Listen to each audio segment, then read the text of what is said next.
Hi friends, welcome back. आज मैं 127 हार मूवी को एक्सप्लेन करूंगी जिसे डैनी बॉयल ने डायरेक्ट किया है। ये मूवी एरन रॉल्स्टर की ट्रू सर्वाइवल स्टोरी पर बेस्ड है, जो हाइकिंग के लिए निकलता है, पर उसे नहीं पता था कि ये सफ़र उसके लिए कितना मुश्किल भरा होने वाला था। तो आइए जानते हैं 127 हार मूवी की स्टोरी। मूवी के स्टार्ट में हम एरन को देखते हैं, जो हाइकिंग पर निकलने की तैयारी कर रहा था। साथ ही वो अपनी कुछ कॉल मैसेजेस को भी सुन रहा था, जो उसकी बहन और माँ का था, पर वो किसी भी मैसेज का कोई जवाब नहीं देता है और अपने सफ़र के लिए निकल जाता है। वो रात में उस जगह पर पहुंच जाता है जहां से उसे अपनी गाड़ी को छोड़कर अपनी साइकिल के साथ आगे का सफ़र तय करना था। एरन रात में अपनी गाड़ी में ही बिताता है और सुबह होते ही वो अपनी डेस्टिनेशन के लिए निकल जाता है। एरन को रास्ते में दो लड़कियां मिलती है, मेगन और क्रिस्टीन। ये दोनों वापसी के लिए अपना रास्ता भूल चुकी थी। यहाँ एरन उनकी हेल्प करता है। एरन उनकी हेल्प के लिए उनके साथ ही जाता है। लड़कियां भी मान जाती है क्योंकि एरन खुद को एक गाइड कहकर इंट्रोड्यूस करवाता है, पर जल्द ही रास्ते में वो उन्हें बता भी देता है कि वो कोई गाइड नहीं है बल्कि एक इंजीनियर है।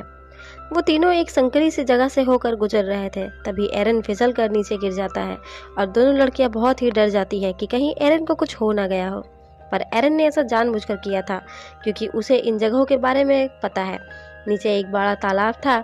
एरन क्रिस्टीन और मेगन को भी नीचे आने को कहता है। ये जानकर कि एरन बिल्कुल सेफ है और नीचे बहुत सारा पानी है, वो दोनों भी नीचे की ओर चली जाती हैं। अब उन्हें इस चीज़ में बहुत मज़ा आने लग रहा था, तो वो इसे बार बार कर रही थी। इसके बाद क्रिस्टीन और मेगन यहाँ से वापस घर जाने लगते हैं। एरन उनसे पूछता है कि क्या वो दोबारा कभी मिलेंगे। तब वो लोग एरन को उनकी पार्टी में इनवाइट करती हैं, जो कल रात यानी संडे की रात को है। इसके बाद एरन याद के तौर पर उनके साथ सेल्फी लेकर वहाँ से वापस अपने रास्ते चला जाता है। एरन कैनियन के बहुत ही संकरे रास्तों से होता हुआ निकल रहा था, जहाँ वो एक पत्थर के सहारे नीचे उतरने वाला था, पर तभी वो पत्थर अपनी जगह से स्लिप करती है और एरन उस पत्थर के साथ स्लिप होता हुआ कैनियन की गहराई में गिर जाता है। हालांकि एरन को कोई खास चोट नहीं आई थी, पर यहाँ दिक्कत ये हो जाती है कि एरन का एक हाथ उस पत्थर से दब चुका था और एरन के लाख कोशिशों के बाद भी वो अपने हाथ को बाहर नहीं निकाल पाता है। और एरन जब ये समझ जाता है कि वो यहाँ बुरी तरह से फंस चुका है, तो वो क्रिस्टीन और मेगन को आवाज़ लगाने लगता है, पर इन गहरी घाटियों से एरन की आवाज़ बाहर निकलना और इन बीहड़ों में किसी का एरन की आवाज़ सुनना नामुमकिन था।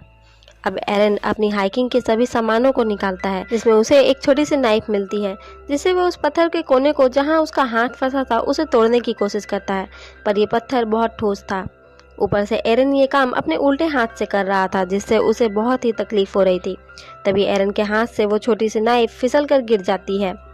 एरन नाइफ को अपने हाथ से नहीं उठा सकता था, पर फिर भी वो बहुत मेहनत से किसी तरह उसे उठा लेता है और वो हार नहीं मानता है। वो लगातार पत्थर को तोड़ने की कोशिश करता रहता है, पर अब उस नाइफ की धार बिल्कुल ही खत्म हो चुकी थी। अब रात में एरन उस पत्थर को हटाने का दूसरा तरीका निकालता है। वो अपने हाइकिंग के सामानों से एक पुली बनाता है और ऊपर के एक पत्थर पर पुली को फंसाकर पूरा जोर लगाकर उस पत्थर को उठाने की कोशिश करता है जिसमें उसका हाथ फंसा है। एरन अपना पूरा जोर लगा देता है, पत्थर अपनी जगह से 1 इंच भी नहीं हिलती है। अब तक एरन को यहाँ फंसे 1 दिन हो चुके थे। एरन अब अपनी वीडियो बनाता है, जिसमें वो अपना पूरा इंट्रोडक्शन देता है, साथ ही बताता है कि वो यहाँ किस तरह से फंस गया था। उसके पास अब बहुत ही कम खाना बचा हुआ है और लगभग 300 से 400 ml पानी ही बचा हुआ है। पर तभी एरन को लगता है कि ऊपर कोई है और वो हेल्प के लिए उसे आवाज़ लगाने लगता है, पर वहाँ कोई भी नहीं आता है। ये बस एरन का वहम था। अब वापस से रात हो जाती है। एरन अपने बचे हुए खाने को खा रहा था। खाते खाते उसे याद आता है कि आज की रात ही क्रिस्टीन और मेगन ने उसे पार्टी में इनवाइट किया था और वो उस पार्टी को इमेजिन करने लगता है। अब एरन को यहाँ फंसे 2 दिन हो चुके थे। वो वापस से अपनी बनाई पुली से पत्थर को हिलाने की कोशिश करता है, पर कोई भी फायदा नहीं होता है। भूख और प्यास से भी एरन की हालत खराब हो रही थी। वो यहाँ से निकलने की कोशिश कर रहा था, पर उसकी हर कोशिश नाकाम हो रही थी। अब उसके पास बहुत ही कम पानी बचा हुआ था, जिससे वो कल तक ही जिंदा रह सकता था, और अब उसे यहाँ जिंदा रहने के लिए अपना ही यूरिन पीना पड़ेगा।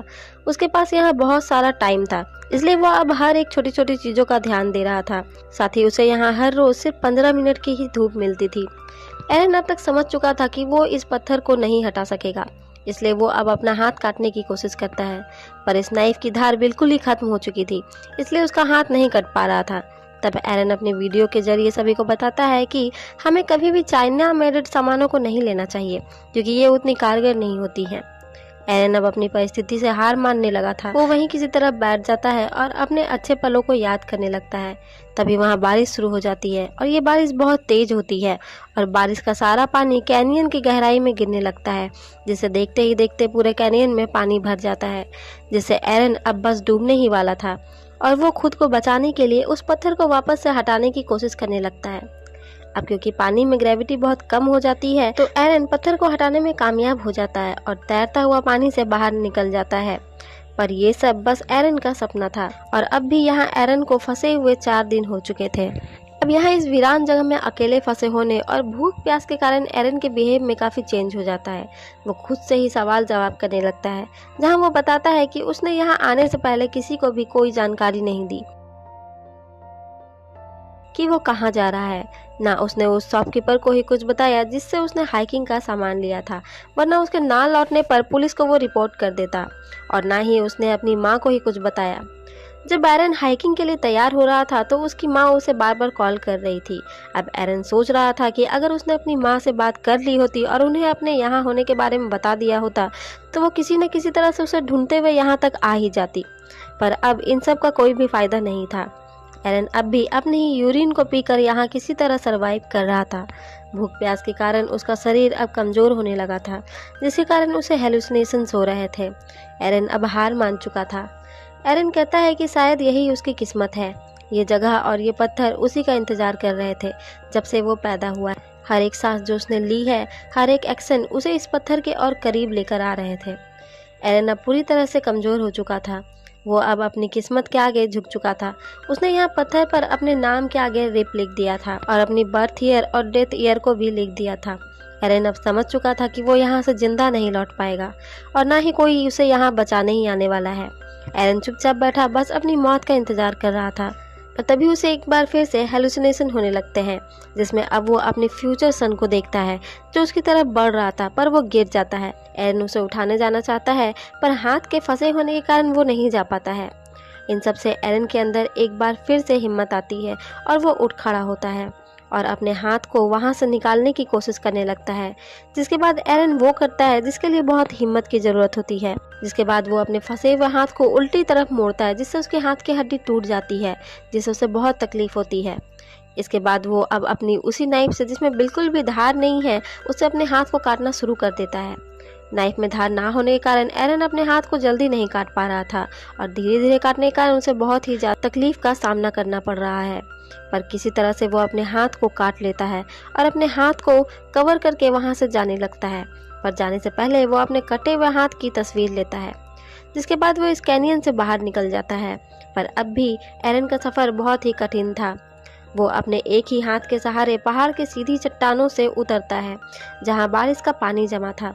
वो यहाँ बहुत सारा पानी पीता है क्योंकि 5 दिनों से उसने ठीक से पानी भी नहीं पिया था।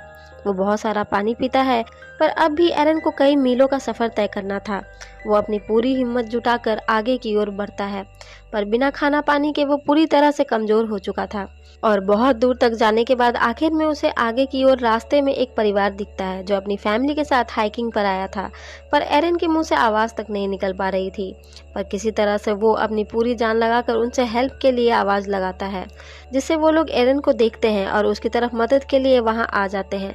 वो एरन के लिए हेल्प बुलाते हैं, जिसके बाद एरन को रेस्क्यू कर लिया जाता है। 127 घंटों तक कैनियन की गहराई में भूखे प्यासे रहने के बाद अब कहीं जाकर एरन की जान बची थी। एरन ने हॉस्पिटल में काफ़ी जल्दी रिकवर कर ली थी, पर इन सब में उसे अपना एक हाथ गंवाना पड़ गया। ये कहानी एरन रॉस्टर की सच्ची कहानी है। इस घटना के 3 साल बाद एरन अपनी लाइफ पार्टनर जेसिका से मिला, जिसके बाद एरन का एक बेटा हुआ लियो। पर एक हाथ गंवाने के बाद अब भी एरन ने हाइकिंग नहीं छोड़ी। कुछ बदला है तो ये कि अब वो जहाँ भी जाता अपने पीछे हमेशा एक नोट छोड़कर जाता कि वो हाइकिंग के लिए कहाँ जा रहा है। इसी के साथ ये मूवी यहीं ख़त्म हो जाती है। मिलते हैं अगले वीडियो पे, तब तक के लिए बाय।